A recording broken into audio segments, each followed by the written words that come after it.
Air France a utilisé la même stratégie marketing que les dealers de drogue pour me rendre accro à la classe business. Et cette stratégie, c'est celle de l'échantillon. Habituellement adepte de la classe économie option somnifère, me voilà pourtant il y a un an en classe business direction Tokyo, profitant du meilleur vol de ma vie. Et très honnêtement, après une telle expérience, j'avais plus du tout envie de mettre les pieds à l'arrière de l'avion. Mais alors, comment Air France a réussi à convertir un habitué de la classe économie en adepte de la business class? Tout simplement en utilisant une des stratégies marketing les plus vieilles du monde. Rendre un produit ou un service accessible, voire même gratuit, avant de le faire payer le prix fort. Et voici les étapes du tunnel de vente qui m'ont fait passer de la business class, c'est un caprice de riche, à la business class, c'est un indispensable pour tous les vols de plus de 8 heures. La première étape, la qualification du prospect. Leur algorithme sélectionne les personnes qui voyagent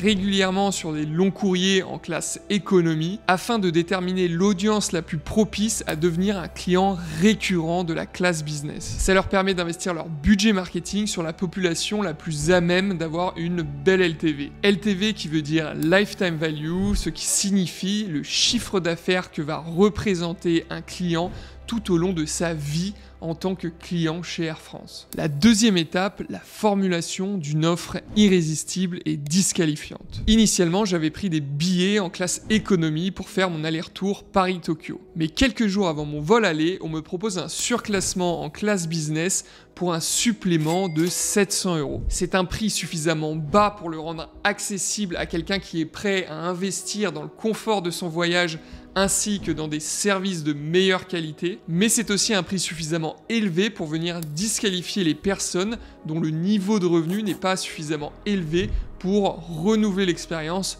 en classe business, ou bien aussi les personnes dont le principal intérêt est de voyager au meilleur prix. Donc cette offre, c'est tout ce que l'on peut attendre d'un bon lead magnet, c'est-à-dire attirer les clients cibles tout en disqualifiant les mauvais prospects. La troisième étape, c'était la validation du service. Et évidemment, c'est la stratégie que j'ai le plus kiffé, sans laquelle la stratégie de surclassement de Air France ne serait pas rentable. C'est donc l'étape la plus importante du processus de conversion d'un client économie vers la classe business. Car si ton expérience n'est pas bonne, tu n'auras aucune envie de réinvestir dans la classe business. Et donc tout l'effort marketing pour recruter un nouveau prospect chaud n'aura servi à rien. Pour ma part, l'expérience que j'ai eue chez Air France durant 13 heures de vol a été tellement bonne que je me suis dit que la classe business devait devenir la norme pour tous les voyages de plus de 8 heures. Et enfin, quatrième et dernière étape sans laquelle toute cette stratégie ne pourrait pas être rentable, la vente additionnelle.